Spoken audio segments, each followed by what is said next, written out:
Film की शुरुआत में माइक और टॉमी दो सोल्जर्स को दिखाया जाता है जो अपने टारगेट को हिट करते हुए होते हैं।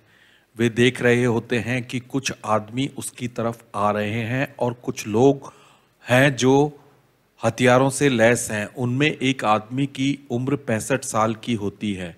फिर वे दूरबीन से टारगेट को देखते हैं तो वे पाते हैं कि वहां पर एक लड़की और एक लड़के की शादी हो रही है और वे टारगेट को सेट करते हैं तो टारगेट के बीच में दोनों लड़का व लड़की जिनकी शादी हो रही होती है वे आ जाते हैं।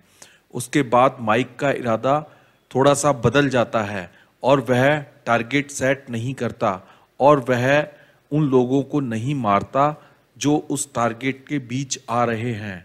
इसके बाद कुछ लोगों को यह पता लग जाता है कि दो सोल्जर उनको टारगेट कर रहे हैं तो उनका 65 साल का आदमी जिसे मारना होता है वह भाग जाता है और वे लोग रेगिस्तान की ओर भगते हैं अपने आप को बचाने के लिए। तभी वहां पर वे लोग उनका पीछा करते हुए गोलियां टॉम और माइक पर चलाते हैं, लेकिन इस वक्त उनका रेडियो सिस्टम भी खराब हो जाता है। लेकिन इन दोनों की किस्मत बहुत ही अच्छी थी कि माइक और टॉमी जैसे ही अपने आप को भगाने की कोशिश कर रहे थे और वे आतंकवादी उनका पीछा कर रहे थे, इसी दौरान एक जोरदार तूफान आ गया और वे सभी लोग वहां से भाग गए।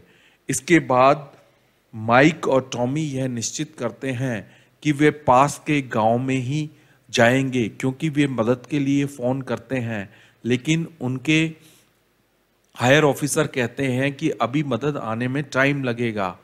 टॉमी और माइक काफी आराम से चलते हुए होते हैं। टॉमी काफी मजाकिया होता है।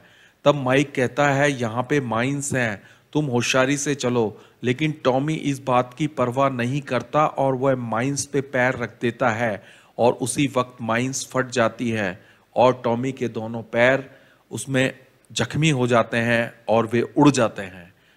अब टॉमी दर्द से चिल्ला रहा होता है और टॉमी की हालत बहुत ही खराब हो रही होती है। टॉमी कह रहा होता है कि अब मेरा मरना निश्चित है। माइक उसको समझाने की कोशिश करता है, लेकिन टॉमी दर्द से चिल्ला रहा होता है। तभी माइक कहता है कि तुम्हारे पास मॉर्फिन का इंजेक्शन है, तुम इंजेक्शन लगा लो, तुम्हारे दर्द कम हो जाएगा। और उसके बाद वह इंजेक्शन लगा लेता है। टॉमी बैग के पास जाने की कोशिश करता है, लेकिन वह दर्द के कारण उसको पकड़ नहीं पाता। उधर माइक बिल्कुल माइन पे पैर रखने के बाद वहां से हिल नहीं सकता। यदि माइक वहां से हिला तो यह माइन फट जाएगी और उसके भी चिथड़े उड़ जाएंगे। अब वह बिल्कुल असहाय हो जाता है। इधर उसका दोस्त तड़प रहा होता है और इधर माइन वहां पर बैठ जाता है। अब वह एक कुल्हाड़ी में रस्सी डालकर माइन जहां पे रेडियो होता है उसको खींचने की कोशिश करता है, लेकिन उसकी किस्मत यहाँ बहुत खराब होती है क्योंकि रेडियो में बैटरी खत्म हो जाती है। इधर माइक अपने आप को समझाने की कोशिश करता है, लेकिन नतीजा कुछ नहीं होता और वह बहुत ही परेशान होता है। अब वह सोचता है कि मैं यदि पैर उठा लूंगा तो यह माइन 101% फट जाएगी और उसके चिथड़े उड़ जाएंगे। अब वह समय के लिए यह देखता है और एक टारगेट फिक्स करता है और तभी अचानक एक जोरदार तूफान आता है। माइक उस तूफान से बच जाता है और वह कोशिश करता है कि अब वह कैसे तैसे बचाए अपने आप को, लेकिन इस तूफान से उसके दोस्त की बॉडी टॉमी की उसके पास आ जाती है और वह उसके वहां से गन और वह बैटरी निकाल लेता है। अब उसकी हालत बड़ी खराब हो रही होती है। तभी रेगिस्तान में एक अजनबी व्यक्ति वहां पर आता है। वह माइक को देखता है और कहता है कि तुम आगे बढ़ सकते हो। उसके बाद वह वहां से चला जाता है। अब माइक की हालत बहुत खराब हो रही थी। डिहाइड्रेशन के कारण उसका शरीर टूट रहा था। तभी वह एक छोटी बच्ची को देखता है जो हाथ में पानी लिए आती है। छोटी बच्ची माइक को पानी दे देती है। माइक पानी पीता है और बहुत खुश होता है। वह उस छोटी बच्ची का बहुत बहुत धन्यवाद देता है। तभी वह छोटी बच्ची एक टॉय निकालती है और माइक को दे देती है। अब माइक में थोड़ा सा पानी पीने के बाद उसके शरीर में थोड़ी ताकत आती है और वह बच्ची फिर वहाँ से चली जाती है। अब रात हो जाती है। माइक बहुत ही परेशान होता है। ठंड बढ़ने लगती है तो माइक आग जला लेता है और आग जलने के बाद वह उस आग में तपने लगता है। आग जलने के कारण माइक को थोड़ी राहत मिलती है और वह राहत की सांस लेता है, लेकिन उसके पैर में काफी दर्द हो रहा होता है और दर्द उसका बढ़ रहा होता है।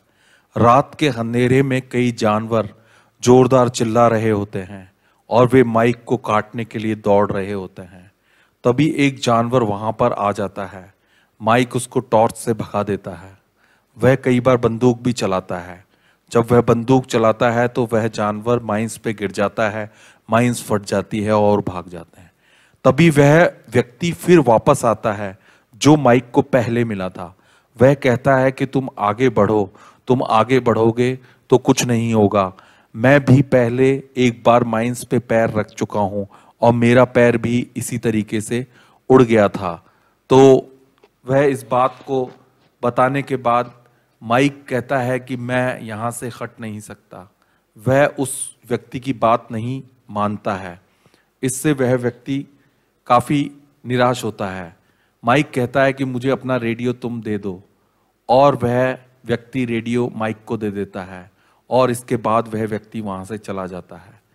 अब इस घटना को लेकर करीब 17 घंटे से भी ज़्यादा हो चुके थे तो उसे एक भ्रम की स्थिति पैदा हो जाती है और उसका दोस्त टॉमी जिंदा होके उसके पास आ जाता है और वह कहता है तुम आगे बढ़ो। अब उसको जेनी याद आने लगती है जो उसकी गर्लफ्रेंड थी। वह सोचता है कि मैं जेनी को छोड़कर मुझे यहाँ नहीं आना चाहिए था। वह काफ़ी ही घबराया हुआ होता है। इसके बाद रात हो जाती है। रात के अंधेरे में उसके पास फोन आता है कि तुम अपना फ्लेयर का यूज करके हमें संकेत दो, तुम्हारी लोकेशन कहां पर है। लेकिन वह लोकेशन नहीं दे पाता क्योंकि उसी वक्त वहां पर बहुत सारे लोग आ जाते हैं जो कि माइक को मारना चाहते हैं। माइक काफी घबरा जाता है। इस वक्त माइक की हालत बहुत बुरी हुई होती है और माइक शरीर से खड़ा नहीं हो सकता और उसका शरीर काफी तड़प रहा होता है।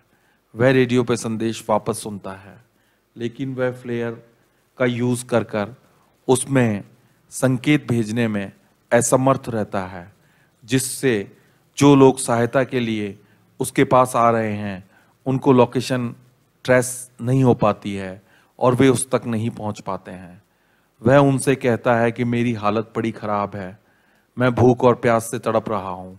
और माइक को फिर वापस से जेनी दिखाई देती है जो एक सोफे पर बैठी हुई होती है और उसके पास ही टॉमी की लाश भी पड़ी हुई होती है। तभी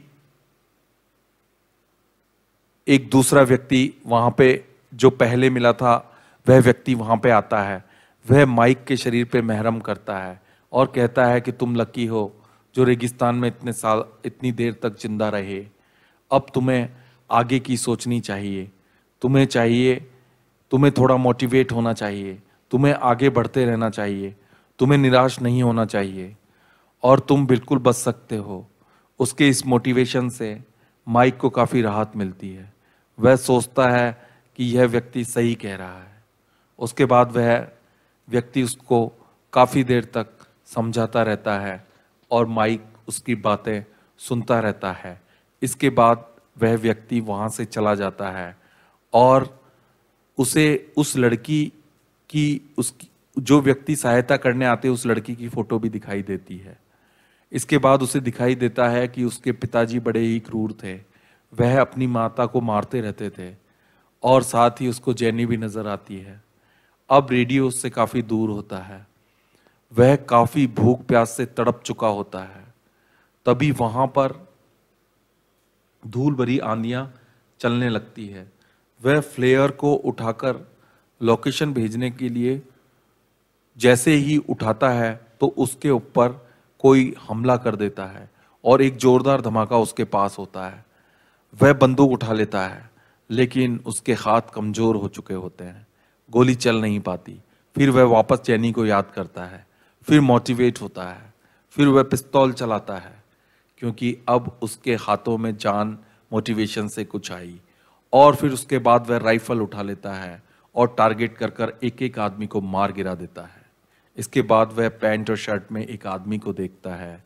वह कोई और नहीं उसका पिता होता है, लेकिन यह उसका भ्रम होता है और वह एक लड़की से भी गले मिलता है। वह मन ही मन बहुत रोता है और उसके पिता कहते हैं कि तुम मुझे गलत समझते थे, मैं गलत नहीं था। माइक की हालत इस वक्त बहुत खराब हुई होती है। वह फ्लेयर को पकड़ के लोकेशन भेजना चाहता है लेकिन उसके उसके वह फ्लेवर हाथ नहीं आता। इस कारण से वह बहुत ही निराश हो जाता है। तभी उस व्यक्ति की जो उसे मिला था उसकी बात याद आती है और वह अपना पैर उठाकर आगे बढ़ जाता है। लेकिन ये क्या आश्चर्य हो जाता है, जिस जगह से उसने पैर उठाया था उस जगह कोई धमाका नहीं होता और वहां पर एक टीन का डब्बा पड़ा रहता है। जब वह टीन के डब्बे को खोलता है तो उसमें सोल्जर का टॉय निकलता है। वह बहुत ही मोटिवेट होता है और अपने आप को कोसता है और वह रोता है कि मुझे 62 घंटे में कितना दर्द मिला और वह फ्लेवर से वहाँ लोकेशन बता देता है। उसके बाद जब वह वापस लौटता है तो एयरपोर्ट पर जेनी उसका इंतजार करती हुई होती है और इस तरीके से इस फिल्म का अंत हो जाता है।